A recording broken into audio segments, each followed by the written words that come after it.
kuri yana atari umunsi wo gutwara ibishingwe se arinje tuzigire hino umubwira nta kibazo tuzigire hino arinje nyine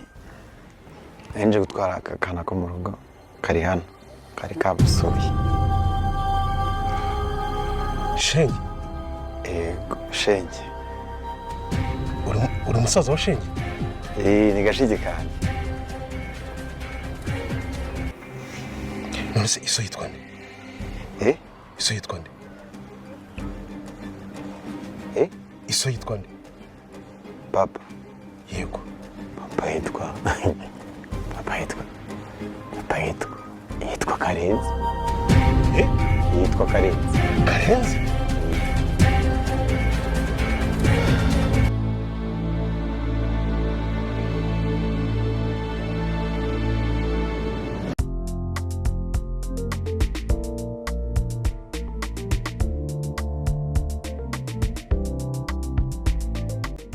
bakunzi ba filimi nyarwanda yiswe Isereri nanone ndagarutse uyu munsi wa none ngiye kukubwira ngo abantu mwe mwaravuze ati filime yagiye hehe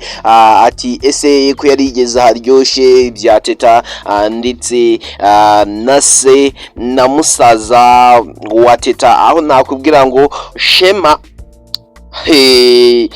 ko asanga afitanye isano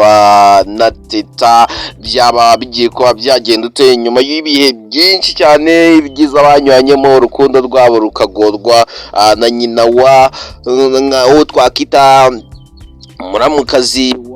ariko kuri uyu munsi wa none ndagira ngo ibintu bigiye kuba byazamo agatogo cyane kuko birakomeye cyane my friend birakomeye bigeze kuri rwa rwego natwe turi kureba tukavuga ati filime yacu burya irimo ubwenge bwinshi cyane irimo ibintu byinshi cyane byaducanga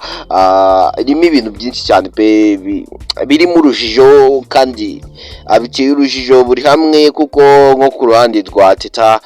turibaza ni ese Teta naza kuba yamenya ko uyu ari mushiki wa Shema ashobora kuba ari umwana wa Karenzi ese bari buze kuba byagenda ute ese pastor azemera kuba yabivuga cyangwa azareka urukundo rukomere hagati y'abana bacu bya bindi bavuga ati guhisha ukuri ariko nyine kukangiriza byinshi cyane mw'abantu mwagiye mubibona mu mafilime menshi cyane gusa byo bantu mudukurikirana ndabararikiye kureba filime yitwa Anisene filime nziza cyane ya Aries filime irimo inyigisho cyane abantu twagiye tureba filime twakunze Aries nk'umukobwa uzi gukina na emotion nyinshi cyane I think ari nacyo abantu benshi tumukundira gusa byo from today ndakeka ko abantu benshi tugiye kuba twareba iyi filime guys ese murabona bibuze kuba byarangira gute mwe nk'abakunzi ba filime nyarwanda ndetse n'abakunzi ba filime yacu muri rusange ndagira mbabwiye ngo guys ibintu bitangiye kuba byakomera cyane bitangiye kuba byajya ku rundi rwego bitewe n'ukuntu abantu benshi twabyishuragamo tuvuga ati filime yacu bitewe n'ibintu byagiye bitandukana ukuntu urukundo rw'abavandimwe bacu rwagiye ruzamo imbogamizi nyinshi cyane turimo kuvuga ati ese na n'ubu ngubu imbogamizi zirakikuba my friend birabe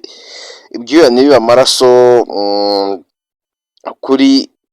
filime yacu filime nziza cyane pe filime niyo filime ya mbere nziza cyane yakunzwe kuko ifite ubuhanga bwinshi cyane ifite icyo bita deep meaning ifite igisobanuro gikomeye cyane ku bakunzi ba filime nyarwanda ndetse n'abakunzi b'iyi filime muri rusange ndagira ngo muhawe ikaze mubabwira ati mukomeze kugira ibihe byiza mwe mwese tubana umunsi kundi cyane cyane wowe wibutse kuba wakora ikintu gikomeye cyane ukavuga ati iyi subscribe nyikanzeho na mutima mubi guys ndagira mbabwire ngo ni by'agaciro gakomeye cyane pe kandi Imana igikomeza uwo mutima wanyu iwukuze cyane kuko hano kuri iyi filime yacu abantu benshi ndabizi ko mwari muyikumbuye ariko ndakeka ari cyo gihe kujya ikore return back again after a long time tutayibona ndagira mubwire ngo Karenzi umwana wawe she's back, umwana wawe Yosini wa bebe. Icyo rero igisigaye ni kimwe, kuvuga ati ese Karenzi biri buze kuba byamugendekera ute kuri Karenzi? Ese Karenzi ni ibihe bindi dushobora kuba twamuvugaho? Guys, niba nta n'ikintu babona twamuvugaho, icyo nakubwira cyo ni kimwe no gukanda kubuta subscribe, maze tukikomereza tukirebera filime yacu, tukirebera ibintu byacu byiza cyane. Guys, ndagira mbabwire ngo abakunzi ba filime yacu yiswe Isereri, uyu munsi wa none muri iki cyumweru, ndagira mbabwire ngo filime igiye kuba yagaruka. Filime tuyirebe neza, tuyisoze neza, nyuma y'uko abantu benshi bari batangiye kwibaza ni ese filime ko tuyirangije vuba, ese filime ni ibiki, ese filime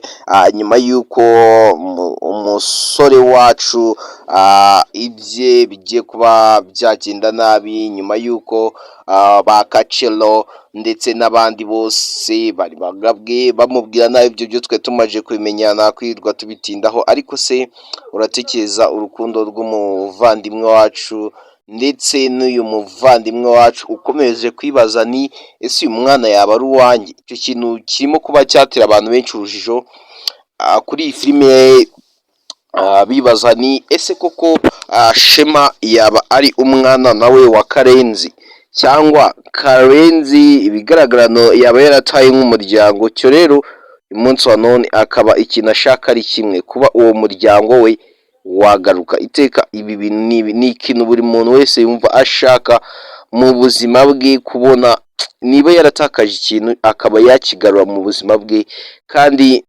ndakeka ko nta muntu utishimira kumva ko ikintu yabuze cyamugarukira, kandi yarawe cyarabuze agikunda. Kire ko iyi filime yacu ndagira mbabwire ngo kuri wowe wibutse kuba waza hano ngaha tukabana kuri buri kimwe, tukarebana ati ese wagwa, ese ni ibiki birimo kugenda bigaragara hano, tukarebana ese ni ibiki byateza imvururu hano kuri filime yacu, tukarebana byinshi cyane. Icyo rero icyo nkubwira right now ni ukukubwira ko iyi filime yacu Shenge kuba agiye kugaragara nk'umwana wa Karenzi, ubu ngubu nakubwira ko famiye igiye kuba yiyunga. Guys, mwabonye ko uyu mukobwa wacu Shenge afite n'impano yo kuririmba, mwigeze kumubona one day yagiye muri studio. Ariko se nk'abantu mwe ko n'igihe yari kwa muganga nabwo katari yorohewe. Gusa byo icyo nababwira cyo nk'abakunzi ba filime nyarwanda aho muri hose, nakubwira ko filime yacu niba igiye kugaruka, nizere ko mugiye kuba mukayikunda muri benshi nk'uko mwayikunze mbere, mukongera mukayikunda, mukayiha urukundo rwinshi cyane. Kambabwira ngo urukundo nyarwo rugenda rugaragara igihe cyose ubigizemo wowe ubwawe uruhare. Nicyo kintu nakubwira cyo ahangaha kuri filime yacu. Abantu benshi ndabizi ko mwagiye muyikuramo inyigisho, kuko ntabwo wareba filime umwaka ugashira utari wakuramo ati ese nirihe somo nyamukuru ubundi nkuyemo. Icyo kintu ndabizi ko